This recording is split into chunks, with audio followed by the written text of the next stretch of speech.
Today is Thursday, September 14th. This is the meeting of the Mendon Conservation Commission. It is now 7:00. Peter says 7:01.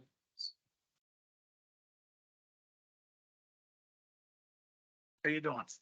Yep, I guess the wall clocks are fast. 7:02. My name is Carl Hummel. I'm the Conservation Commission Chair. We'll now go around and introduce the rest of the commissioners. Bob Sweet.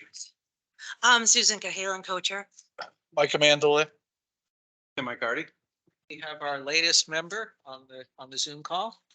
Hi, guys. Leah Whiting here. Nice to meet you. Hi. Hello, welcome to the board. She was Thanks, appointed. thanks, everyone. She was appointed by the select board at their meeting last week and has been sworn in as the town clerk and can now account for all of our business and stuff. So We have a quorum. we have a super quorum. Yeah. Okay, we will be having the public hearing for One Exbridge Road starting at 7:15, so I will conduct some of the business before then.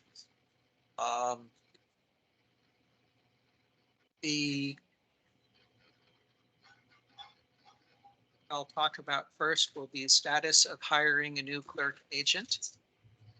Completed a first round interviews. We have made we have picked our first choice for hiring a new clerk. They are going through the usual screening process. And our HR person and our town administrator and our FinCom person, the town treasurer are all going to get together and decide what the rate is going to be. They will negotiate and go back and forth on what her salary and hours would be. We are on the agenda for the next select board meeting in 2 weeks. And even if we don't get our first choice candidate, we have a strong second candidate as well. So I'm hoping that we will definitely have someone who would be able to start the first week in October. Great. The thing that's going on is that I'll mention is training budget. I have taken 2 classes dealing with conservation restrictions and conservation monitoring. So I will be able to talk a little bit more about that if there's time in the meeting. Turn off. The expectation is that the agent we hire, we will see if they're able to attend the full set of MACC, Mass Association of Conservation Commission training classes this fall. And then if there would be money in our training budget left over for people like me who are taking classes, or if other people on the commission are interested in that. The agent or the clerk? Our current plan is to hire a clerk. Yes, Okay, said agent. right. We should try to get Leah set up with some of the basic classes, Yes, shouldn't we? I sent her the spreadsheet and you're going to. Already in progress. Yeah. Nice. So we will see about that. Talk about agenda item 11, activities since last meeting. Oh, welcome. And I've reviewed 3 building permits, 3 Jewel Court. It's building a detached garage. They are not jurisdictional. They're in the Misco Springs development. However, they are in the very upland parts and they are not near any of the hydrological features or a buffer zone. 5 Thornton Street, they're putting in a house foundation. It's not jurisdictional. No part of the lot is within the protected buffer zone. And then just this morning, 9 Dudley Road, they're building a shed. Again, there's nothing in the lot that's jurisdictional. Agenda item 8, Concom finances, no new bills.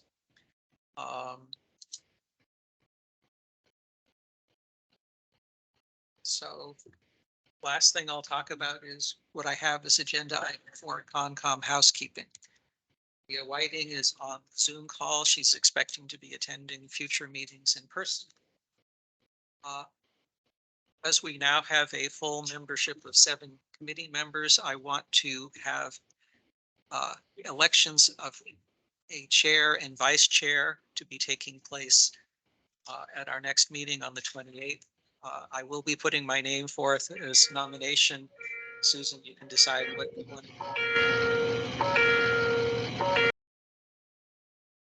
Decide whether you want to run against me or just be chair. Mr. Chairman, I will not be able to make that meeting. Okay, I mean, we have a full meeting, full member board now. I don't see a problem with taking a vote. And I'll nominate Kyle as for chairmanship.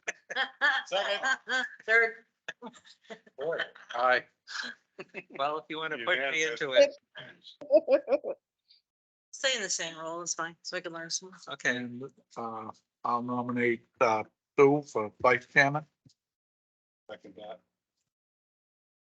Darn, Third, fourth, pushing me into it. Oh, well, all right. for what, 1 year? Yeah, I mean, Yes. usually every year we reorganize. Next year, we may get new people on the board or not, but we should do this on a yearly basis. Okay, so first we'll separate them out. It has been, are there any other candidates for chair besides myself? Okay, all in favor of Carl Hummel for Concom chair for the next year? Aye. Well, I guess that's unanimous.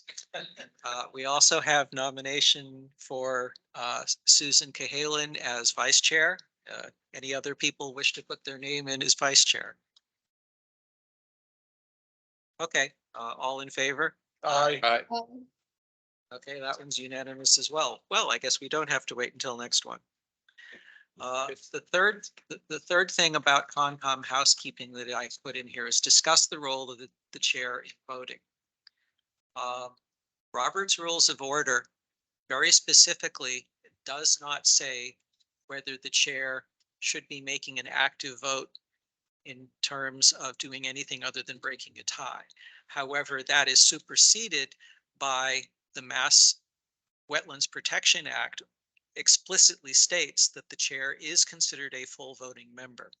However, it's the custom in Mendon at the Board of Selectmen and also other committees, and the way Damon did things before me is that the chair by custom does not vote unless it's necessary to break a tie or unless someone has to recuse themselves.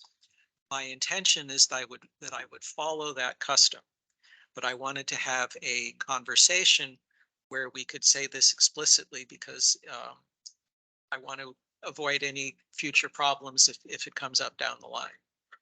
Yep. Carl, whatever you feel, I can go either way with that, but more importantly to me though, is that the chair, and this I kind of, should not be able to second a motion nor make a motion. So if there's only three people, if it's say a 5-member board, there are only three people, and one is the chair. One person has to make the motion. And if that other person doesn't second it, it dies for lack of a second. So Well, we that have the chair can't come down off the chair and make, I don't think we'll get into. No, because our quorum is 4, Or there we'll will always always have have more to than- be at least 3 other people besides myself. And if there isn't a first and a second, then there's no way, I would not be able to make the vote motion. because I wouldn't be breaking the tie. Fair enough. I believe that would have been more of an issue when we still had a 5-member board and there was a three person. So, I agree with Peter. The only stipulation is we're deciding this now and it should be for the year. yes, Next year, whether the chairmanship stays the same or it changes, it should be stated again, set the policy for the year. Yep. So there's no misconception that, oh, this week I'll vote, next week I won't. Yep. So that way there we can be consistent. right. One of the things I typically do after we have a discussion with an applicant or on another topic, as I say, I specifically phrase it as the chair will now entertain a motion, and I very specifically spell out what the motion wording should be. I That's haven't fair. noticed people worried about that. That's fair and that's appropriate and efficient. Yes. And the purpose of that is because that's one of my skills of being able to summarize a long discussion into something in writing. Once we get a clerk, I expect that I would be working with the clerk and they would be very careful to understand what the motion is. They may end up saying what the motion is. And that way they would be able to write it down specifically instead of having to rely on trying to hear it through the YouTube video. Okay. 7-11.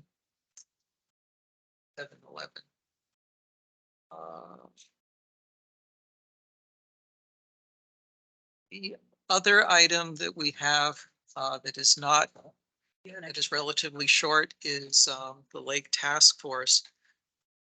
One of, I will say that we'll be discussing this later on, and then we'll switch to the public hearing. We got correspondence this morning from Joe Arnado of Water and Wetland. They will be doing a post-management survey on Lake Nipmuc next Monday, where they will go out onto the lake and review the chemical treatments that they did over the summer. They also let Dan Byer know about it. We have people from the Lake Nipmuc Association, apparently. Water and Wetland also met with them, and it's likely that in 2 weeks we will have a proposal to do some more additional work. So we'll discuss that after the public hearing because we're pretty close to 7:15. So if you, Kendra, if you want to come on up.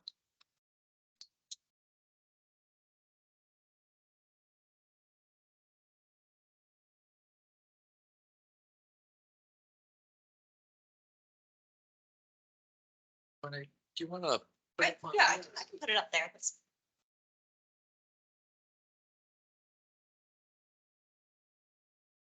Should I keep it over here? Or we should put it here? On the side, so the audience can get a good look at it. Of course, thank you. Which audience, Zoom audience or the people on the, I think the people, because they have that as well. yeah, That's, Tough to make it visible for everyone. well, they can't turn your back then, but. All right.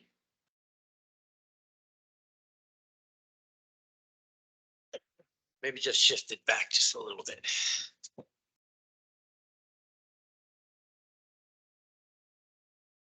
Three documents that I got in the mail.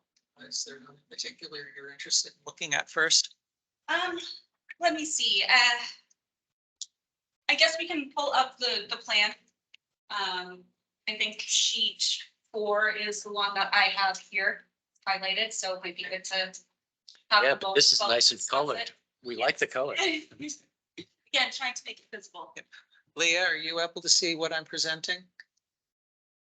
You're muted again. You're muted on Teams. Seriously. No, but she can see it. Okay. If you should also, you might also be able to actually look at the Mendon SharePoint site. If you're I not can- able to. See. I can see it and I have it on my computer as well. Okay, great. So we're all set. Great, so I'm not sure if I should start from the beginning or. Yes. see- Okay. Because it's been, I think, has- 2 months. It has been a little while since we last met. So basically our client, or let me introduce myself. I'm Kendra Santamaria, an engineer with Gary and Howland, for those of you that don't know me. I am here to represent our client, Dr. Patrick Assoon for his project at West Uxbridge Road. He would like to purchase the property to open a dentistry office in what is currently basically a vacant office building. So we have gone through the planning board process, gotten approval for that.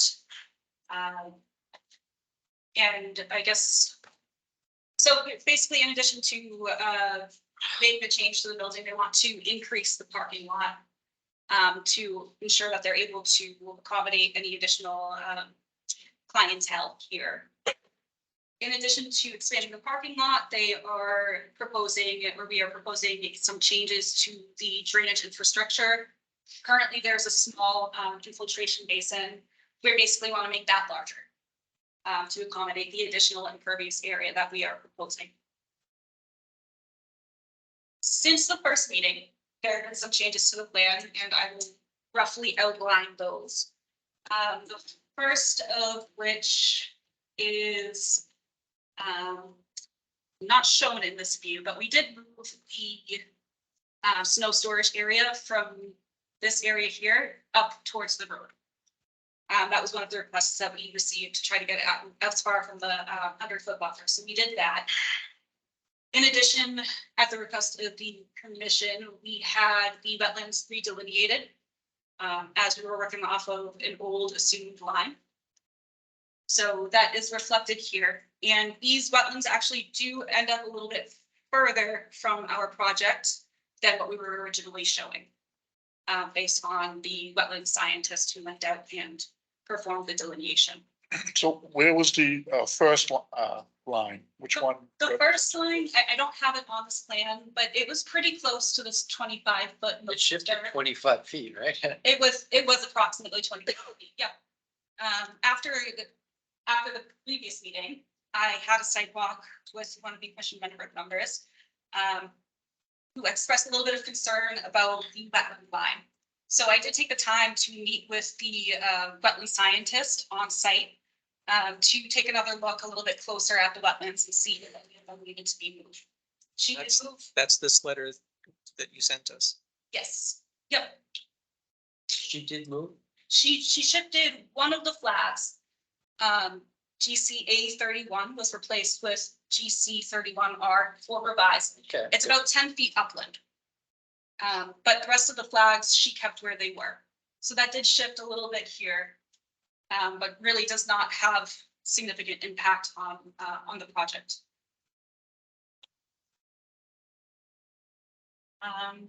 Let me see. One of the other changes that we made at the request of a peer review through the planning board was an adjustment to the drainage infrastructure. We increased the size of an orifice to accept more water, as suggested by the peer review. And where does that water end up? It will end up in this basin. And then after this basin fills up to, I think, elevation about 433.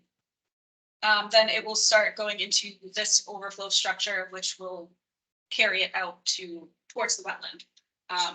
Basically connecting into the existing outflow over there. So what's the black rectangle? Is that an emergency? This is the emergency spillway. So what's the elevation of that? That is 435. And what's the difference between the elevation of the emergency versus the pipe outlet? About 1.5, 2 feet. So there will be some water moving out of there before it hits the emergency And spillway. at the end of the pipe, is there any sort of like stones? There is existing stone out here. We're hoping, Existing stone. yes, because there is an existing outflow from the basin that is already here. So we're planning to connect into that same pipe and keep the same infrastructure that's already there for the outflow. Andrew, what's the bottom of the? Bottom of the basin is 433. So it'll only pond up about half a foot before it starts flowing out. So you're not gonna biff the whole detention pond. You're gonna leave the outflow. And We are replacing the structure.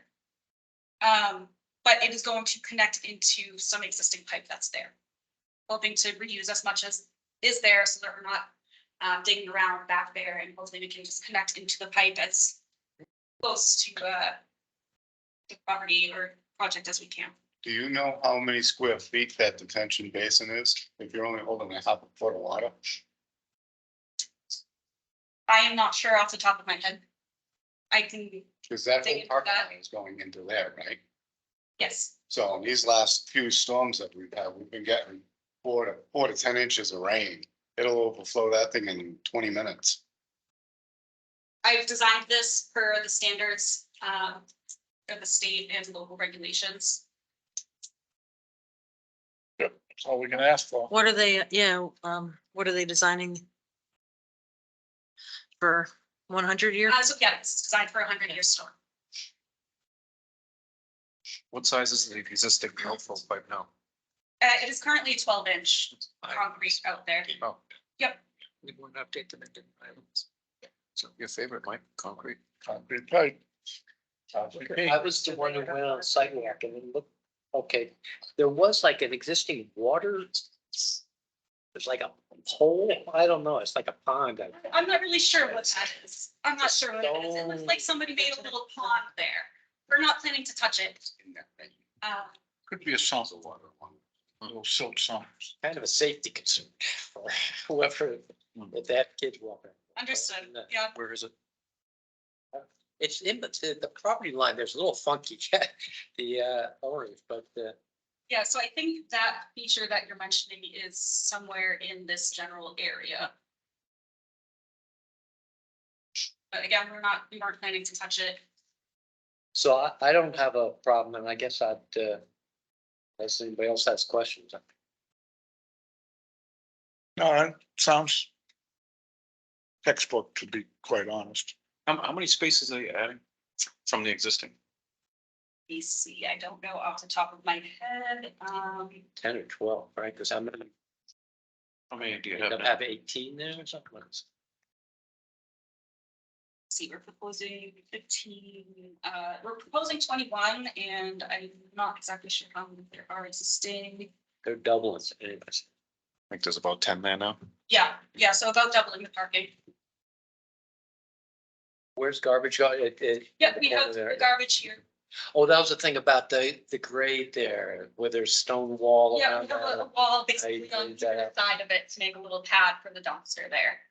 That will be fenced in. Great. I'll make a motion to accept the plan as presented.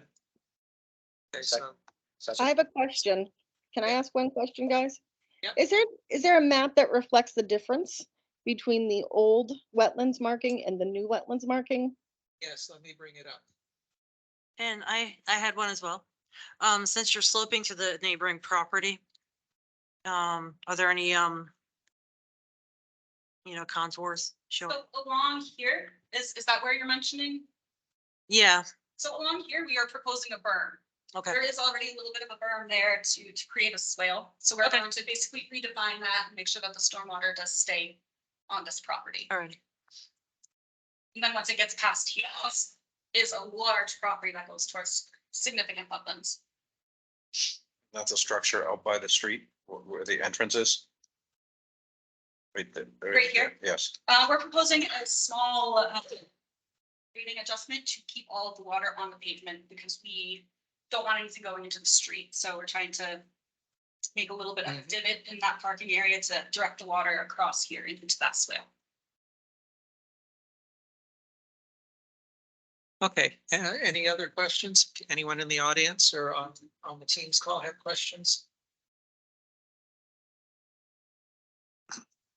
Not seeing, any. Okay, so the motion is to accept the notice of intent for 1 Uxbridge Road, DEP number 218-0845. With the expectation that the order of conditions would have no additional items that we would want to have added in. Is that correct? Not Okay, putting in a well, right? Before I got the. No, So- there's an existing well out here. Yeah, it says to remain. okay, is there a second? Second. Any further discussion? All in favor? All right, Hi, Any opposed? Passes unanimously. And will now get my standard spiel. We do not have a clerk yet. Hopefully we'll get one in October. So we would ask that your company prepare the order of conditions paperwork, sorry. Yeah, the order of conditions paperwork. And then you can either drop it off at the office, or if you want to come to our next meeting on the 28th, we would be able to pass it around and get signatures on it. And then Susan would be working with you to do the appropriate filing with the Mass DEP and work with you on getting it in the registry. Okay. All right, sounds good. Thank you. Okay. good luck with it. So when they, before they start the work and they get all the erosion control. Yep. If you want to call the office and leave a message, that way we can go out and inspect the erosion control before they start to dig. All right, thank you. Thank you, and glad you were able to get your project through. We have 2 other items to discuss. One of them is the Lake Task Force stuff. The other one would be for 10 Old Taft Avenue. Is Gregory Lambert or his engineer here? Okay. Okay, come on up. Hello, yes. Nice to finally meet you in person. So again, Kendra Santa Maria, Back again. project. Got a revolving door here.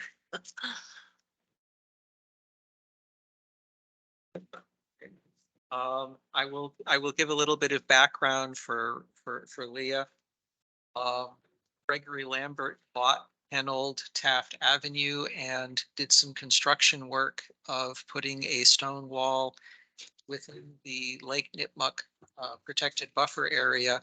We've asked him to come in and we're now attempting to work with him on determining the best way to manage the paperwork and ensure that we comply with DEP regulations on this matter. Is that a good summary? Yeah. Okay, believe so. so Thanks. you have an alternate proposal, so I'll let you take the floor and discuss what you're proposing to You do. want me to tell them, or you wanna? I can get started. Basically, we're hoping that we can amend the open order to get this work permitted. Okay, as my understanding is that we gave you a partial certificate of compliance. Mhm. Relative. Subject to our usual, wait until the grass is grown in and we're sure the bank isn't going to erode. So what you're asking is that we reopen the partially closed certificate of compliance and allow you to go back a step and modify the notice of intent. And the goal for this would be to save on the paperwork and having to resubmit a new NOI. Is that correct? Yeah. Okay, so I'll now go to the longtime members of the board and say whether you think this is a reasonable I modification. don't have a problem with that. I don't have a problem with saving paperwork, but I do have a problem with the intent, which is to see this was work done without any. So our one option was to ask them to tear it down. The other is to come back, and if it could have been done with a notice of intent, to then go through a notice of intent. And that's, I guess, where we left it. Now they're coming back saying, because of paperwork, they don't want to go through the notice of intent. No, or I for believe- whatever reasons, they, I believe what you're going to do is in effect, show us a new notice of intent, and then we would modify that and then modify the order of conditions. Is Yeah, that- generally we provide a new plan Yes, and a memo, which would be requesting the amendment. right. At which point there is, I believe, a process. I'm not fully sure of it on your side of things. To go through and amend the order of conditions, which is basically a new order of conditions, which would then be recorded. right, and so if I could finish my, Okay, the principal sorry. point is that the neighbors should have an opportunity to comment on any work being done under notice of intent. Yes, They had the opportunity to comment on rehabbing the house, but they didn't have a chance to comment on a stone wall right on the lake, and a beach behind it. So I think the neighbors are entitled to hearing about it and coming and participating. So that's, So the new notice of intent is gonna be a public hearing, isn't that correct? no, she's asking for amending an existing Well, it- order, It should be. a which was pub- all done except Yeah. for the grass to grow in. Well, if you, yeah, So okay, now we're, but she did say it was gonna be a new order. no, we're gonna, no. the goal is to not have to pull a new DEP. So to amend the existing one, so are you comfortable going the whole green card route and sending out the letter to the abutters? In effect, Who sends the letter? That's generally sent out of our office. So we would take care of that. It's, her office will get a list of the abutters within the correct Well, the radius. abutters are here. One of them's right here. The other one was already here last week. Yeah, you have to do, there's a radius that's required. Yeah. You really should do it because it'll make it all legitimate. Okay. You know, a public hearing, it should be. That way that's it, you know? They're invited to come. If they don't show up, they don't show up. If they do, they may show up and ask a couple questions, you know, but that's the regulation. So you're better off doing that, Okay, you know? we'll do it. So is there anyone on the committee who is not comfortable with revising the existing NOI? Okay, back from people in the audience on this? Call. Okay, so you now have the COMCOM's approval to go through, and the next step would be to come up with the usual, send me stuff in email, and maybe they'll have a clerk who can answer the email. That'd be great. Yep. Okay, when do you expect you would have the paperwork ready? I don't think we're gonna be making the next meeting in 2 weeks. Okay. So I'm gonna say the one after that. Okay, and what would happen then is we would ask you to. So can someone look at a calendar and tell me what the meeting is, the first meeting in October? So you'd be ready then, and so you could send out the green cards if we scheduled it for then? Yes. You would send out the notice Right, 10 days before So that. that's the fifth. The first week in October is the fifth. So are we the second? when's our meeting going to be? The 11th. Yeah, it'd be So what you The can 11th? do is prepare Wednesday, the Oh, public notice 12. and 12th. certified, the registered, whatever it is, mail for the October 11th meeting. Well, Okay. 12th. Well, October 12th. sorry, I messed up. And, Okay. and if you don't think you'll be ready in time, let me know. I'll let you know as Should much have enough time. advance as this. Yep. Okay. Yes, we have a question? I do have a question as far as, so it's so if you live on the lake, you can put up a stone wall on the beach, it's not a problem? And review. Can you hold off on that question until we finish this topic, because that's going to be our last topic of discussion for the night. What a very good question. Okay, so just any other questions on this matter? Okay, so we will. Well, actually, did you resolve the ownership with the other, because the. Listen, I'm resolving the ownership. I don't think that has anything to do with this meeting right here. If the I'm goal, not on his property. the goal is that on October 11th, Kendra will come back with the plan, the neighbor. 12. will have it- 12. The neighbor will have a chance to speak to the matter if it is still a matter of contention. Okay, thank you for coming. Thank you. We'll Thanks for look forward coming to in. seeing you in a month. Okay, so that was a great question. We will now go into the last agenda item. We have the report from Bob Sweet, Concon liaison to the Lake Task Force, and take any action required. The two things to discuss are the meeting that Water and Wetland had, and then we can follow up with the discussion about stone walls and other allowable activities on the lake. So did you want to say something about what you were expecting to have happen with the lily pads? Yeah, You can come on up and identify yourself. yeah, we had him come to our meeting Tuesday evening. Name and address. I'm sorry, Wayne Phipps, 45 Kinsley. And we talked with him. Our original intent was to deal with the purple loosestrife that's growing around the lake. And he told us that that is best dealt with in the springtime. So we may be back in the springtime. Is that a chemical treatment or raking? It would be. You know that is it is chemical? Okay. But he also told us some ways that we can all individually go in and manage it on our own, so. The discussion went from there into various places around the lake that are spreading the water lilies.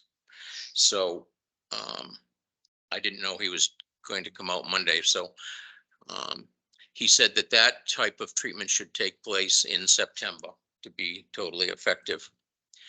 Which is kind of why we're here tonight. We're on the agenda. That would be a chemical treatment.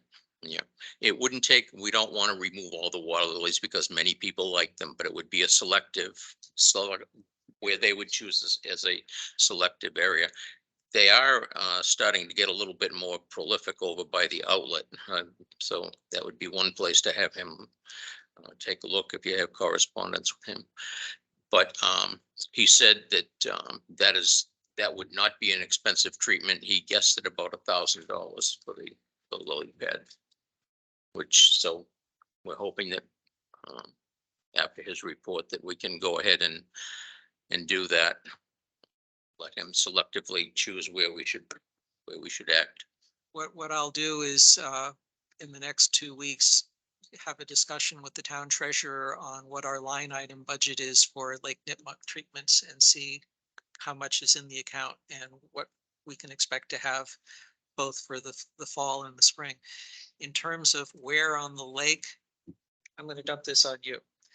We need to have if they want to be selective and say treat lily pads in this part of the lake and not this part of the lake, the Concom has to be the one giving the direction saying where they should be doing it after they give their input. Mhm.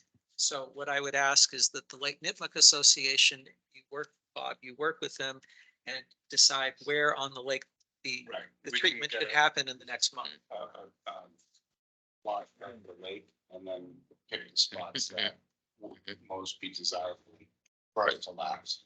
And if he's touring the lake, I mean, he probably would have a good handle on where he thinks it would be best served to have them removed, so. I'll send him an email Great. tomorrow saying you talked about lily pad treatment and one of the goals is that they come out with a proposal which would then be reviewed by Bob.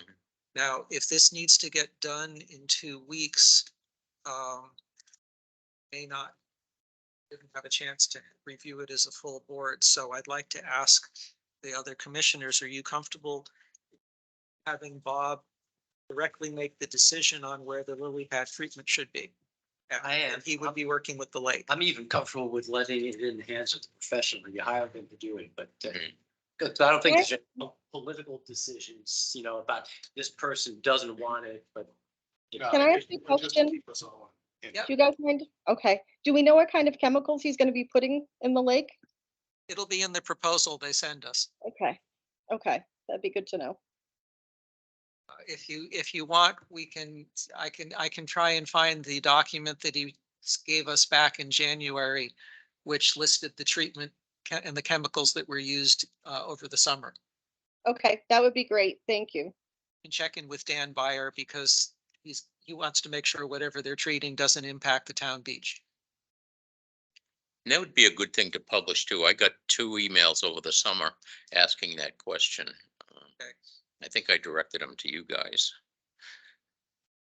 I also think if there was a balance, like you guys are talking about, lily pads are beneficial to many creatures, including pollinators and such. So I realize too many could impact water frontage and also fish. But I think there has to be a balance here. We don't want to destroy all the lily pads on the lake. Absolutely. Especially not near the outflow because it'll Right. filter. Right. And if I mean, we do raise money. We did Rock the Block. We're doing the country fair. So, if need be, we can contribute to whatever the costs are. Well, I think we should all work together. Right. I've always believed that the Lake Nipmuc is one of Mendon's best natural resource. So we should work together to keep it pristine as much Right. as we can. But this is over and above kind of the annual, which is for other weeds, right? It's like a menu, right? We've already had our big meal and then now we're wanting to take on this other. Right. Yes, but I'm not positive, but I don't think we maxed out the balance. So that's what I was saying. I'd have to check with the treasurer to see what's there. If there's a shortfall, we can discuss about allocating other money. We might solicit donations to help make up the cost. I'm fine with that. All right, so any further questions about lily pads? Wayne, when would you like to get together and try to come up with that plan? Or at least have a discussion about it? I have just about every evening. I'm off during the day now too. So. It'll depend how quickly Joe turns something around after Right. they go and float around on the lake on Monday. Okay. Well, you have to wait till he writes the report. So you can't schedule a meeting until Joe actually produces a document that says what he wants to do. When Joe produces that document, if we get together, Sure. great. Yep. And if you don't mind taking me out for a cruise on the lake. I could do that too. Anyone's welcome for that. I will let Joe know that we are not gated on the next Concom meeting. We have authorized you to sign off on what his proposal is, and I will work to see that we have money in the budget to do that. So you handle where and I'll handle how much. I think it's great. I mean, just as a follow-up, the Lake Association, when I first joined, we were getting 2 or 3 people at a meeting. Now we're getting quite a few. I think, going along with what you said, it is a pristine, landmark in town. And so I think the tide is turning, and I think people, care about the lake. And meeting the other night, what did we have? Probably 20 people, maybe more, yeah. So, and people are active, so, Spent a lot of money to clean it up, and Right. now we have town meeting budgets money to Mhm. pay for it. Mhm. Yeah. Yeah, if they come back and say it's a substantial amount of money, there's a special town meeting coming up, so they Mhm. go ask Mhm. for some extra additional money there. So if we're done talking about lily pads and other treatments in September, we can move to the second question that was raised about allowable use on the lake. So you want to talk about stone walls? I'll let you start. Any progress on deciphering the Great Pond regulations? The information that I'm getting on Great Ponds is that DP does not want to stop anybody from bettering their properties. But what they need to do is they need to do it in a manner that they file an NOI, they go through conservation, they come up with a plan, and then from there, then that plan is reviewed, and then should it be agreed that it's an acceptable plan, then it's an acceptable practice. So in answer to your question, yes, you can put a wall up. You can put a beach where you can see. You have to be careful with that because you can, it's called beach enrichment. But you can't do it to the point where you're filling in the lake. You can't just dump 10 wheelers full of sand. That's why the DEP says you have to file and present a plan, and we review it, and our job is to help guide you in the limits of the And law. DEP reviews it as well. And they put their comments. So the goal is to, if you have a 6-wheel dump truck and you spread sand out every 3 years, then you keep a nice beach. But if you bring a 10-wheeler in there every year, then that sand is going somewhere. It's going into the lake, which then you're gonna ask to be digging out the lake because now your 4-foot deep place where you park your boat is now 2 feet deep. Mr. Chair, for another contradictory opinion answering to your question. I don't think you have the right to build a stone wall. And I don't think you have the right to have a dock.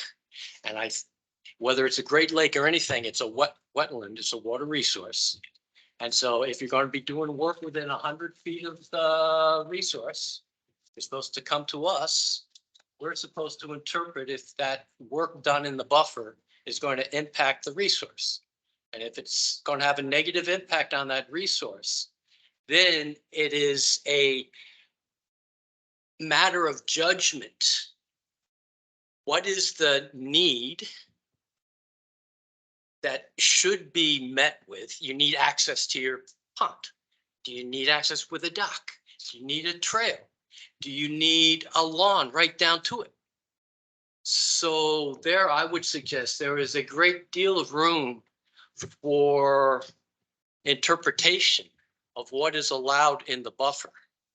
And I haven't researched so much the Great Pond. The Great Pond more was for access of the public to use, that they could walk all around on the high water mark with a fishing pole and step all over your wall that you're building there. And it's not a private beach that you got because people can walk along there. And the other, the wording that I saw was existing structures can be maintained and existing beaches can be maintained.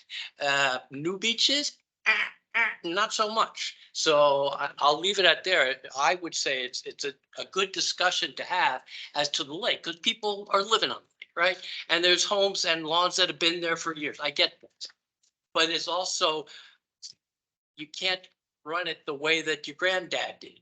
And it was okay for you to do it, but it's not okay for this generation. So this new standards have to be imposed, and it needs to be in a democratic process and consistent to everyone. And transparent. Just to add to that, I guess, I'm just thinking about all of this. And, okay, so one person does the stone wall. I know there are other stone walls on the lake. I know that.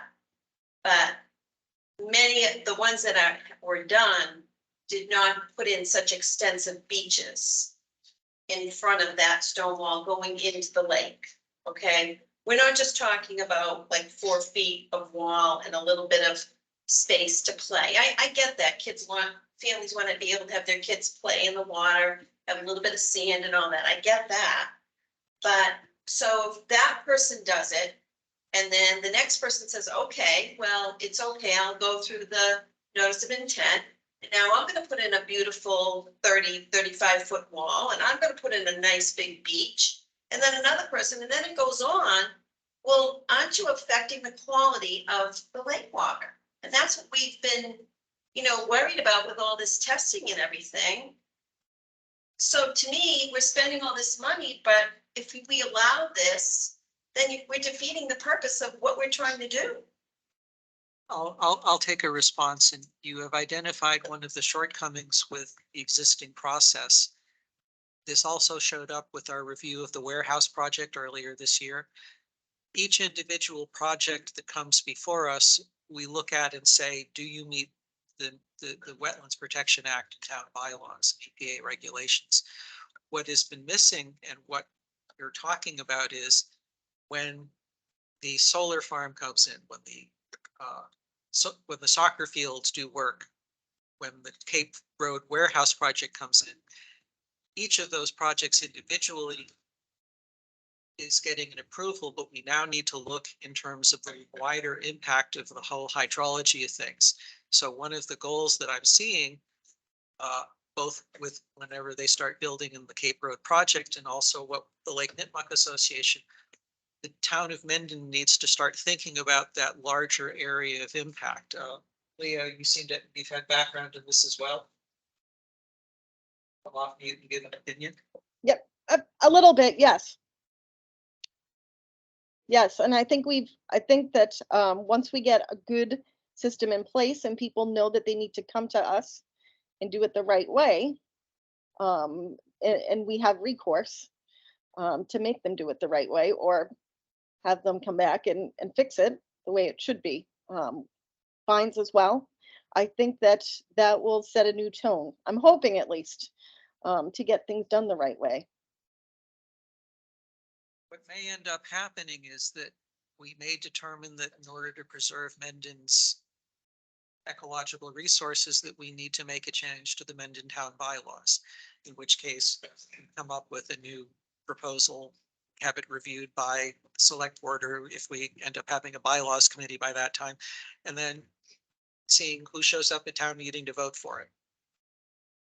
Well, Mr. Chair, just take a hypothetical.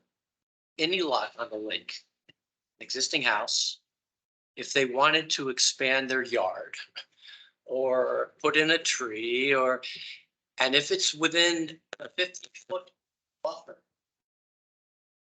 the 50-foot buffer is what? A do not disturb? The 25 is 25. do not disturb. And so 50 within that foot is- 25-foot, they're not supposed to be disturbing the vegetation, right? And the 50-foot is they're not supposed to be altering the grades or. that's- Regardless, within 100 is a filing. Right. And so we're not asking people, but it's a question about working with them on how they're going to maintain their yards, expand their yards, an existing yard, grandfathered yard that maybe wants to be trim the trees, or they took down a lot of big trees. Yes, the tree thing. Right by the beach. Now, Maybe they're damaged and they're hazardous, but those were big old trees, which in my book is habitat. And even dead trees is good habitat, but I understand you don't want dead trees around houses. So that's another kind of balance that you gotta take, so. Yep. So my expectation is if we decide that we want to strengthen the existing Mendon bylaw, then that's what we would look forward to doing in the next year. And we'll continue to monitor what's going on at the lake, what's going on at Cape Road, and see if we need to modify our review each individual project individually. I think one of our concerns has been, and I think you used the word consistent. You know, let's all play by the same rules. Yep. And as you said, it might have been the grandfather's property, and people feel as though they have right to do what they want on it. Yeah, But but you're not allowed to have a cesspool anymore. right, right. Yeah, but you know what? A lot of it starts with education. So maybe within your group, you could talk about the process Mhm. of, altering your yards where they abut the lake and, stuff that it affects and maybe educate them that they need to come to the conservation board to file with a complete plan, Mhm. not just showing, some grading of the yard, but every single aspect of what they're doing, whether it encompasses a wall Mhm. or landscaping, the plan needs to be complete and filed if it's within the buffer zone. Maybe you could, have it as a topic in one of your meetings. You're saying you're getting a good showing, there'd probably be a good forum for it, We've started working, Linda's done a lot of work. We're developing a packet that we'll give to new homeowners stating that you just can't go in and do what you want, Right. that you need to contact the conservation. I mean, it'll be in writing. We're giving them a map of the lake, where rocks are, because we've had trouble in the last couple of weeks with some of the water vehicles out there. A lot of people don't understand, they think, hey, it's my property. I'm gonna do what I want on my Exactly. property. But they don't understand that there is a process, in their defense, a lot of them, they just don't know. Mhm. Some of them do, but that's why I say maybe if you get out in front of it a little bit and, Right. Yeah, could help. Yep. And if we develop this packet, this, Is the nice part is you guys have been on top of that pretty well lately. So by offering information to us before the project is halfway through or all the way through, Mhm. then we can actually go there and say, you need better information than what you have. Mhm. You have to come to us and you have to present something that we can at least put eyes on. and most of us are on the lake, so if we see something that's questionable, I'm sure all we need to do is contact you. And you don't have to wait for me anyways. You don't have to wait until Thursday of the meeting. Mhm. You can call me. Mhm. Linda has my number. Yep. If you see something on a Tuesday or a Saturday, Mhm. I can always take a look and at least not let many days go by before there's a problem. Mhm. Mhm. Last question is the commission they had a formal meeting? Was there a chair or is there? The task force had a meeting last Tuesday, I believe it was. It's on YouTube. The 19th, the 29th.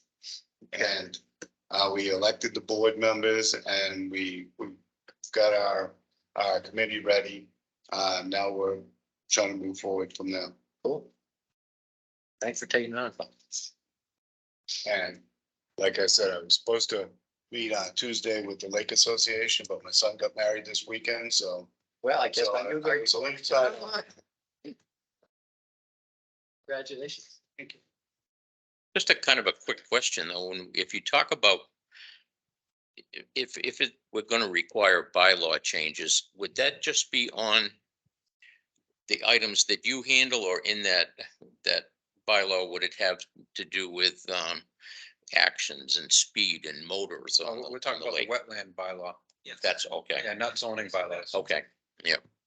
The Massachusetts Wetlands Protection Act authorizes communities to write individual wetlands bylaws that are stricter than what the state requires. Okay, For example, we have tighter restrictions on vernal pools and intermittent streams Mhm. than the town But does. it can only be the 7 resources that we're protective of. It can't Okay. be for okay, safety on recreation kind of. Yeah. yeah. I mean, if we're gonna do bylaws, maybe that could come in a different way from a different group, because I'm starting to get a little concerned about the safety. Yeah, my Well, understanding is that there used to any group of people can petition the Board of Selectmen with a bylaw, Mhm. and you bring it before the people. Ultimately, the citizens of this town decide what rules and regs are gonna be Mhm. Okay, when it comes By to. 2/3 margin at town meeting. right. Right. So if there's a proposed, if someone's sponsoring an article that wants to change a zoning regulation, it's a 2/3 vote at town meeting and they can do it. If public safety is your concern, I would recommend that a recommendation comes out to form a new group that has the chief of police on it.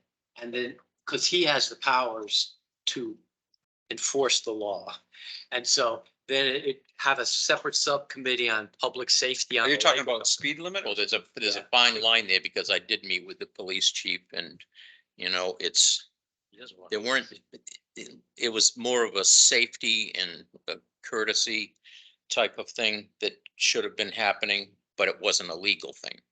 So he said, I can't, deal with Are you talking about a speed limit on a street or on the pond? on the pond. Does the Unfortunately, it's, police have jurisdiction on the lake? Environmental police probably. well, the police do too. Top two, Lake Quinsigamond Commission, Shrewsbury's one side and Worcester's the other. And they have authority, but they don't want to do it, right? They're already overburdened and they don't have the equipment and the training. So they would call in the state if they had to do an issue. They have jurisdiction. He told me that they had but it has to be breaking of a law. Right. The event that we're talking about was a law breaking. Okay. What, if there's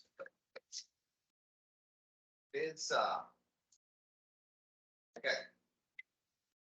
What do you, if someone does something and the water runoff from their house or area is now doing damage or runoff onto your property? How- Erosion. Well, yes and no. So I get where you're going. So Fortunately, you have water, Lawrence yeah, Stewart. yeah, if someone is adversely affecting your Also property, cause a damage. neighbor, Yeah. it's a civil issue. So you're not allowed to dump water on your neighbor's property. Right. So, but it's a civil issue. Okay. You'd have to go to Milford Court, you'd have to notify. Yeah, I recommend people notify the neighbor, if you can go talk to him, you go talk to him. If you can't, you send him a letter. You send him a certified letter. Now, if, say, now I know a way to stop that runoff of water from going onto that property. And it's been done on a property on the other side of it. That way, that it's a burn from the road. So the water from the road coming down all the way now goes onto the property and it goes on to, say, our beach area. Are you talking about road water? If you can Well, go up, it was never, there's always been road water to an extent, and there's been road water from the property to the left. I understand that. But it seems like it's a lot more now. That it's, because it's all asphalt. if you can go upstream of your neighbor and divert the water onto some other place that that neighbor's okay with it, or no one's complaining about it, That's that's the doable. That's the problem, you can't go on someone else's property right, or you're gonna right. get sued, you know, but I mean, I guess if you put your heads together and you could remedy a problem. But if I wanted to put a berm on my property so that the water would just run down the road and then into an area. Instead of running into your property? Yeah. I mean, a lot of times the town, you know, if you get with the DPW and water runs down and runs into your property from the road, a lot of times they'll come out and do a little berm for you. You know, if it's going down your driveway from a road, you know, but you'd have to have a conversation with them and show them what's going on. You've identified two issues. The first one is if highway water, There's so is- many different, you know. there's been a change and there's a whole lot more highway water coming into your property, contact the highway department and say, help. If you want to divert water from your property onto the highway, you should again check with them and say, hey, is this going to cause the road to wash out? And see what they say about you actually, Well, the grade has been changed. then it's a highway issue, yeah. With, well, the highway didn't put that piece of tar. Oh, I see. So somebody altered the topo. And it used to run off and run down and go into the lake that way. Is that a planning board issue? Private property going in and putting in impervious service and changing hydrology? Well, it depends on what they did. I mean, if you're putting in a driveway on a single family house, it's not regulated. When you're doing a project, it's regulated. So, I mean, you know, hey, look, if something's affecting you that way and you can fix it without I can fix it Yeah. with just putting. a little higher area, so it keeps going. So it keeps going. Yeah, I get it. A lot of people do that, you know, that happens. They repave a road and all of a sudden someone's getting it down their driveway and it's bouncing off their garage, you know? All I'd have to do is put like a 4x4, just enough, Yeah. so it's. Sometimes you could do the littlest thing and it'll keep going. I know, you know? that's what I have to do. But you know what? Now, the other thing is too, we don't get an inch of rain in 6 hours. Yeah, that's right. We get 3 inches of rain in half an hour, you know? So it's a problem. Well, Not doing that. Yeah, you also have to be careful. You gotta, again, could be an intermittent stream. I know I can cure it. Yep.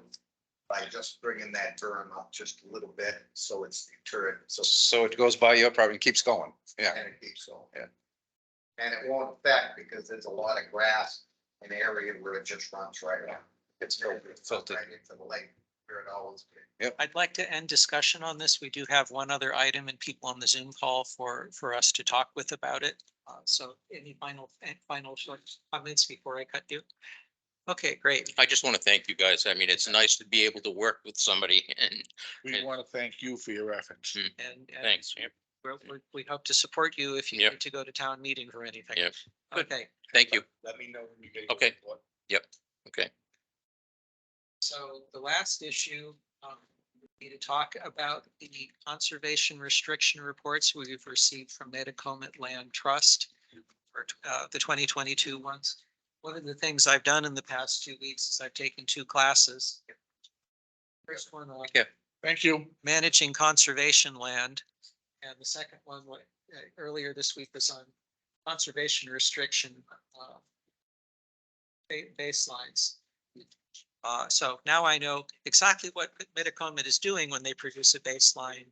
One of the things I'll be looking at especially after we get a clerk, is to inventory our existing conservation restrictions, determine whether they have baselines, and then get a much better handle and come up with an inventory of what that is. So now I'll see if I can switch over this one. People from Metacomet who are going to be talking about this. Yes, I'm Mike Penko. I'm a member of the Metacomet board, and Tom Bick is also on the call, who's another board member of the Land Trust. Can you hear me? Yes. So is there one of these PDF, one of these files you want me to open up so that you can talk to it? Or do you want to present a screen? No, that's fine. I just want to give a couple introductory statements, and Please. then we can. So for those of you who don't know, Metacomet is a a regional land trust. We work in 15 towns, including Mendon. The trust either owns properties outright. We have one ownership property in Mendon. It's called the Ford Preserve. Or we hold conservation restrictions on, and we currently have 12 CRs that we hold. 3 of those are in Mendon. It's the Meadowbrook Uplands, Muddy Brook South, and Muddy Brook North conservation areas. And then we also have in Mendon, we have a MOU, an agreement with Mendon to monitor another CR. That's the Pearson, now Menusian farm. On that one, Town of Mendon is the grantee. Metacomet is not a grantee. But we do have an agreement with Mendon to monitor that one, and we've been monitoring that one since 2016. When we do our monitoring, we try very hard to monitor every CR once a year, generally in the fall, and then write a brief report just for the files, typically. This year's reports were transmitted to you folks. There's 4 of them, one for Muddy Brook South, Muddy Brook North, Meadowbrook Uplands, and one for the Menusian farm. And basically, there's really not much going on at the town properties. There have been a few minor issues over the years. I suspect Patrice Murphy has talked to you about some of those concerns. At Meadowbrook, there's a bit of an encroachment, a lawn encroachment. At Muddy Brook South, the only thing we've really noticed over the years is there's a old farm dump with some exposed glass that it probably would be wise to cover that up or remove it. And at Muddy Brook North, there's some issues with some pine plantation that's in pretty rough shape, and it's just, but there are no issues on any of the town-owned properties where the CR conservation restriction is being violated. Now that's potentially a different case at the Menusian farm, where we have noted, we being Metacomet, have noted some problems. Again, we aren't a grantee here. We don't have any enforcement responsibilities. We're just the commission's eyes on this property.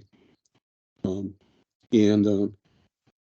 you, Carl. This is a page from the report. There's been really 3 main issues here. The removal of there were markers that were installed to show the extent of what's called the farmstead on the property. And some of those, you can see the orange triangles. The owner of the property removed those. And that was really actually a reasonable thing for him to do, because those markers stood up about a foot higher than the ground surface, and he was mowing those fields and didn't want to hit them. You know, there is a kind of a plan that we've talked over a little bit with Ann Mazar about replacing those markers with maybe just some paving stones, just so people would know where they are. Another thing that's happened there is the field area, which is also on the farmstead portion of the property. It's adjacent to the land to the north is owned by the Mass Fish and Wildlife, so it's adjacent to their property. And there's been some fill placed either very close to wetland or possibly within a wetland, possibly across the property boundary. And we've noticed that for a few years. What the farmer, Mr. Mnuchin, is doing is creating a flat level area for farm equipment and other activities on his property. We think basically that activity is probably permitted under the conservation restriction. But, we just noted that there might be some wetland protection issues, work within the buffer zone at a minimum, that kind of thing. Now, there are agricultural exemptions in the Wetlands Protection Act. But again, that we just noted that, and it's been going on for a few years.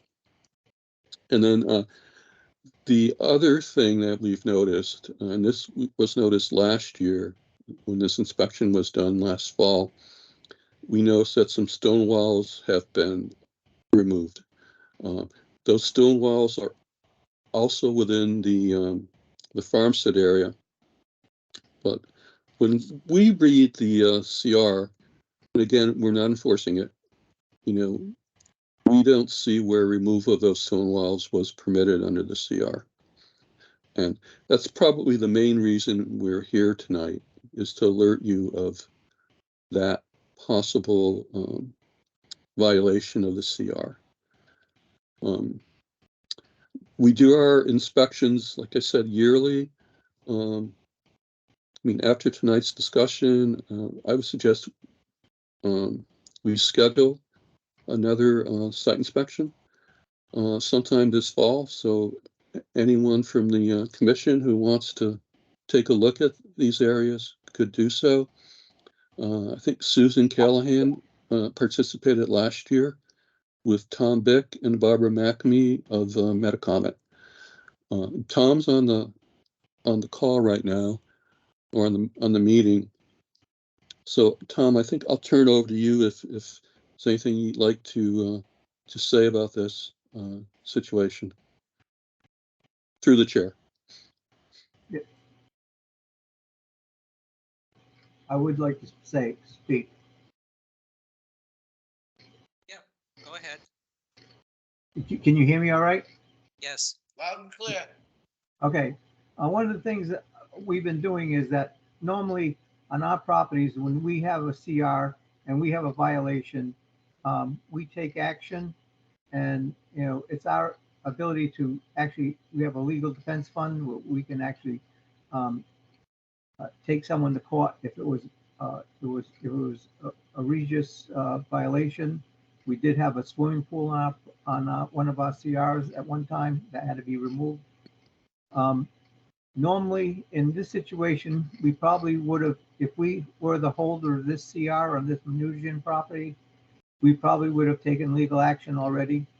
And we have noted, violations, repeatedly to the Conservation Commission in our reports, and there is no action that you take, whether it's either, I don't know the reasoning behind it, whether it's, not paying attention to it or not going there.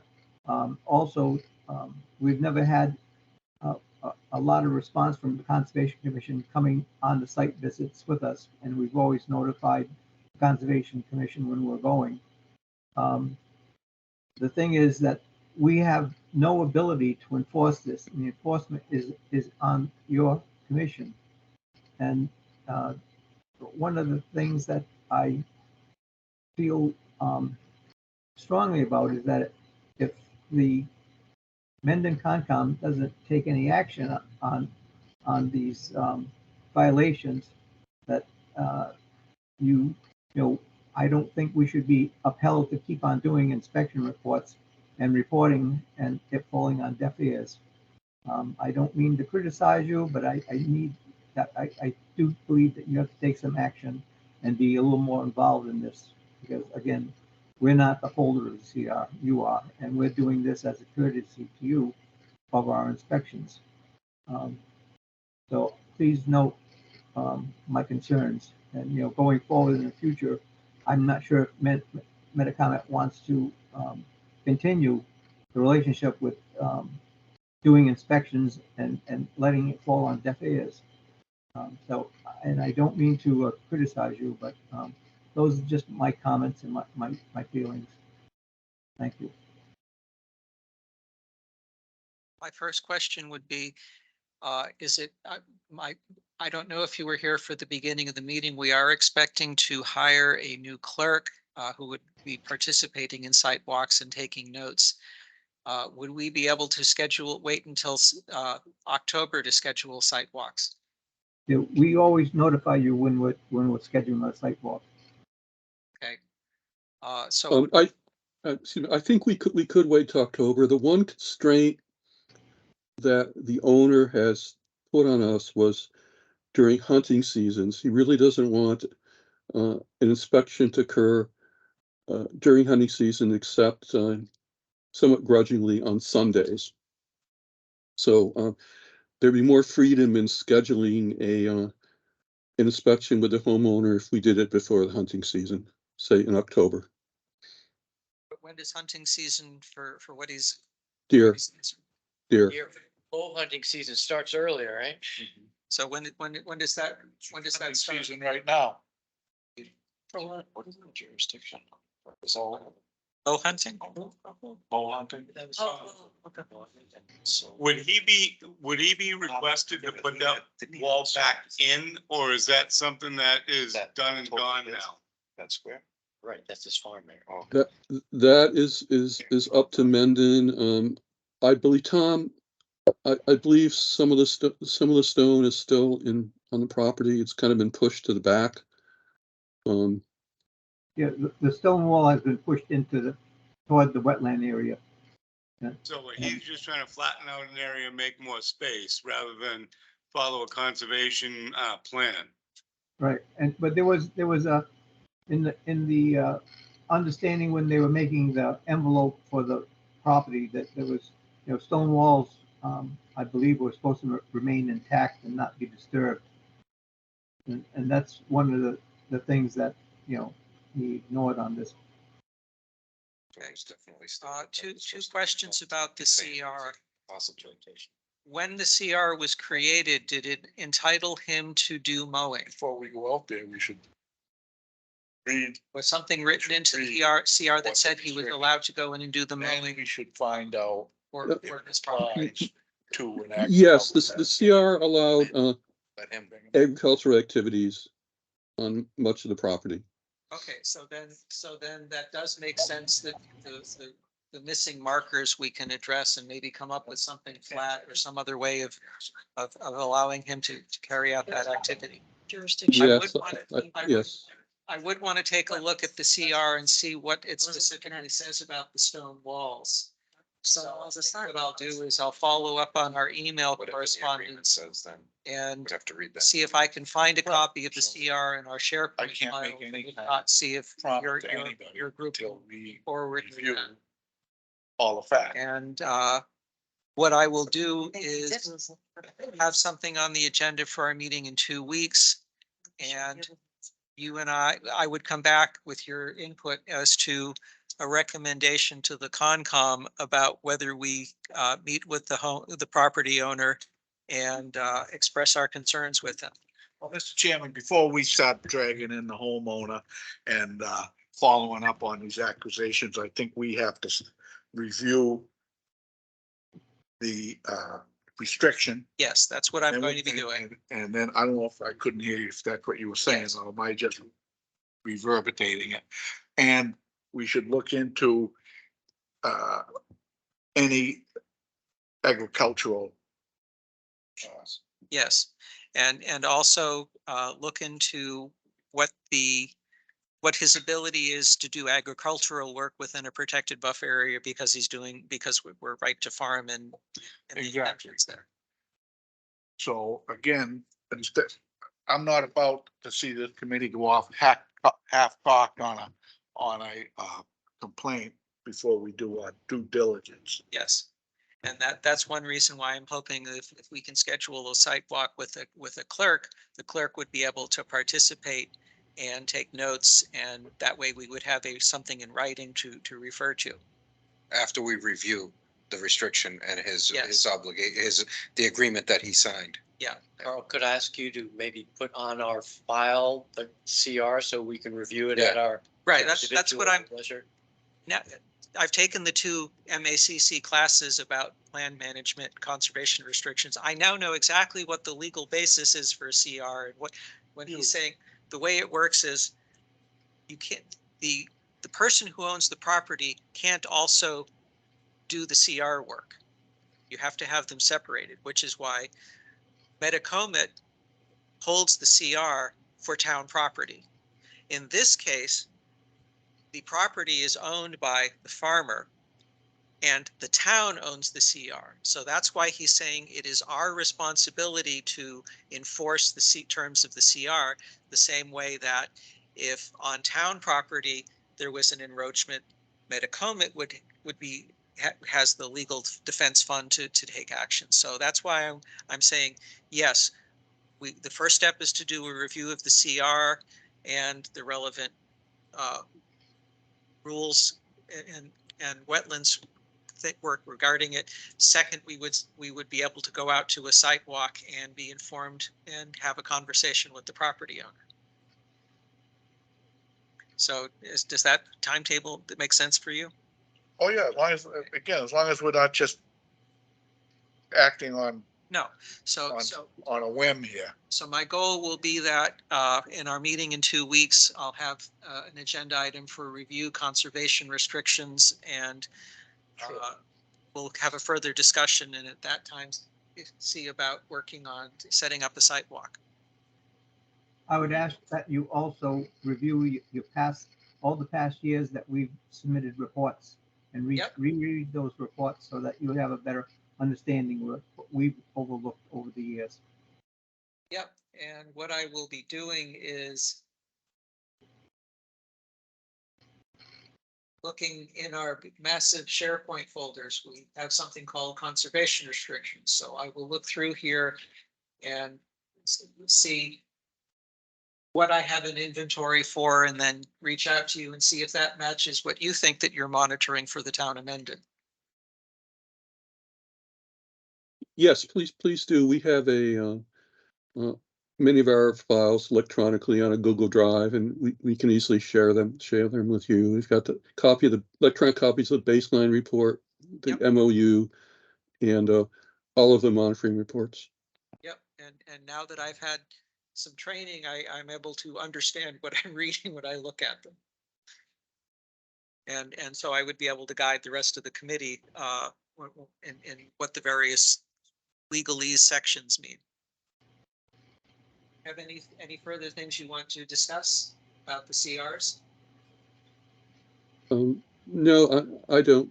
I'm not. Tom, you? No, and I thank you for your time. Yes. Thank you very much, folks. Okay. Thank you for your time and work. Thank you. Thank you for bringing this to our attention. Yep. Again. You're welcome. Thank you. Good evening. That's all of the items on the agenda. You're still in the audience. Do you have something you want to bring up? I'm a new resident of Mendon. Welcome. Come on up to the mic and give your name and address. My partner and I just bought the house at 39 Millville Road, which is lakefront on Lake Hip. And we are thinking about building a stone wall. So this is an appropriate meeting for me to drop in on. We want to do it. This is your property here? Yes. I think it's the only one with frontage on Millville. Yep. But anyway, we wanted to do it correctly. So that's why I came. Yay. I know my partner had called and emailed the listing on the town website, but he didn't get any response. So, No, I should have responded to. I may have not caught a voicemail message though. so that's why I came here tonight to see if we could figure it out. You did the right thing, as we've stated several times at every meeting. We've been without an administrative assistant for Figured quite that a out. while now. And again, this is a volunteer board. Yeah. We all, I I've think been we're on all many still volunteer- working. I don't know anybody here that's retired yet. Till I retire. But you did the right thing. And So I So would, so let me ask, what what sort of wall? What's the purpose of the wall? Purpose would be, decor, which is probably not the best reason. Also geese prevention in terms of, right now we have the string method, which is having some effect. But we want, and there's also a significant water problem from our neighbor's yard coming into this, creating all sorts of lawn. Which side, from the south or the north? Let's see. On the, if you're looking at the house from Millville, it would be on the right-hand side. A lot of erosion from her driveway. Is that it right there? Is that the one that you? Yeah. Comes down across the lawn. Yeah. And, Your lot is which one? this one right there. That one right there? Okay. So we're thinking that, if we put a wall in, we can potentially start to control some of the drainage. Where would the Where's wall go? Because, yeah, Along the shore of the. Oh. the so lake. that's not gonna help your drainage from your neighbor. Well, if you saw where the water goes, you'd understand a little bit about what we're looking at here. The water does go straight in eventually, I think, into the lake, with a lot of seepage. And we're also looking at it from the perspective of recreation as well. We'd like to be able to use a portable dock off the wall, and looking forward to the idea of grandchildren. Thinking there is a small beach there already that's just in tough shape. How many feet of wall are you intending? Not exactly sure yet. We have 125 feet of shorefront. So do you want? So it could be the whole length. What we're looking at is figuring out A, what can we afford? And B, what makes the most sense? That's why, one of the reasons why I wanted to be here tonight. So, Working with an engineer? yeah, Not yet. Okay, well, you've heard a presentation from Guerrero and Hanlon. I got her card. yeah. So that's where you want to start. You want to Yeah. have maybe her take a look at maybe design, with what you're looking to do Mhm. and maybe what problems you're looking to solve. And she can work that into a plan Yeah. that can be presented and maybe, refined enough to apply for an order of conditions and then, take it from there. What's existing? Because that's really where you want to start your wall. I guess my question is, what's the existing vegetation there? It looks like you got some green on the southern part. That's open to the north. You got some big trees there, right? Yeah, we've got some trees there, which, for some reason, I'm not sure if it's because the water on that side is hurting the tree. One of them is starting to lose a lot of vegetation.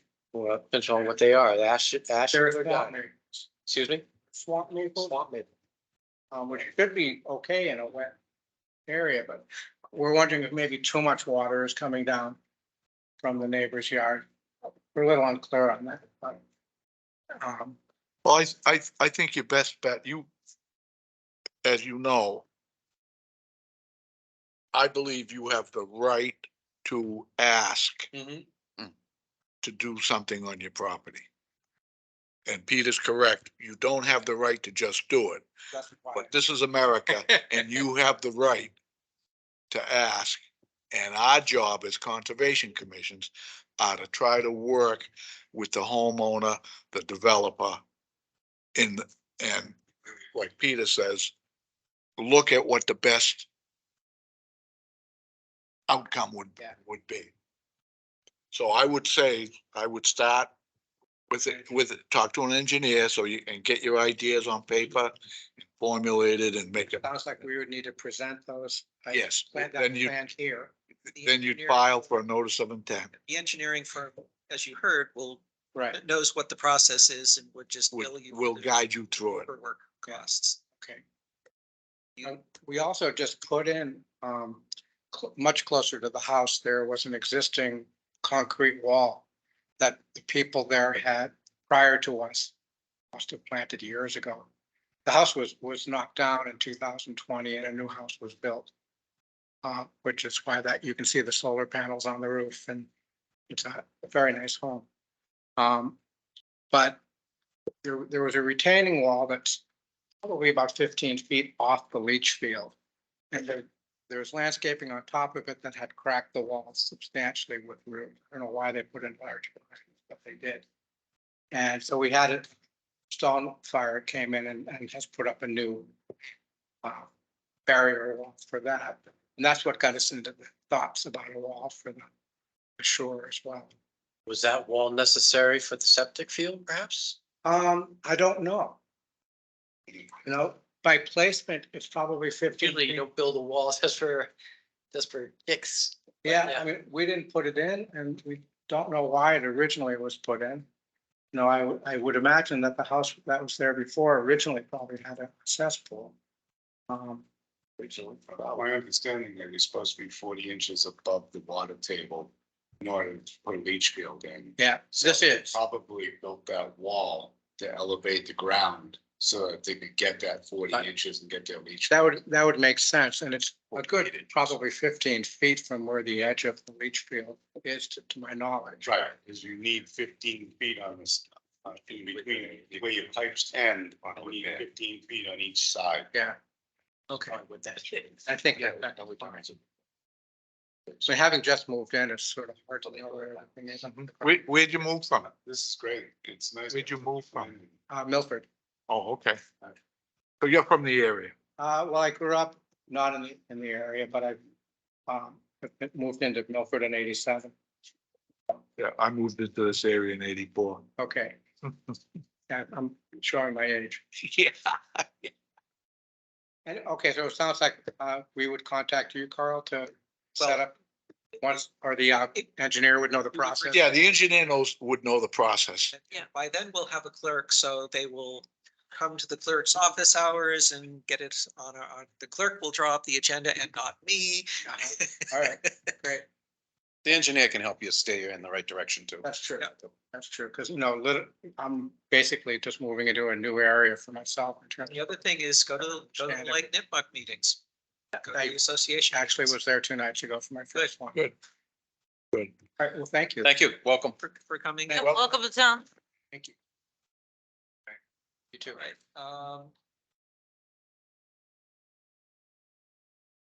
Yeah, case in point. Jason, you're on the call. You as a liaison, do you have any issues or questions you want to raise? No issues or questions. Interesting meeting as always. Okay. Thank you for attending. Absolutely. He's one of the new selectmen.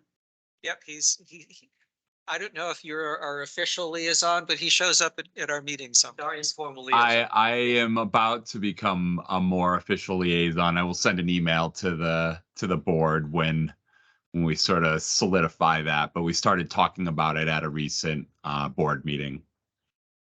Thought I'd get a little jump on it. Okay, well, I'm Try not looking to fall forward asleep. to you appointing a clerk in 2 weeks. Next week, hopefully. Yeah, whatever the process is.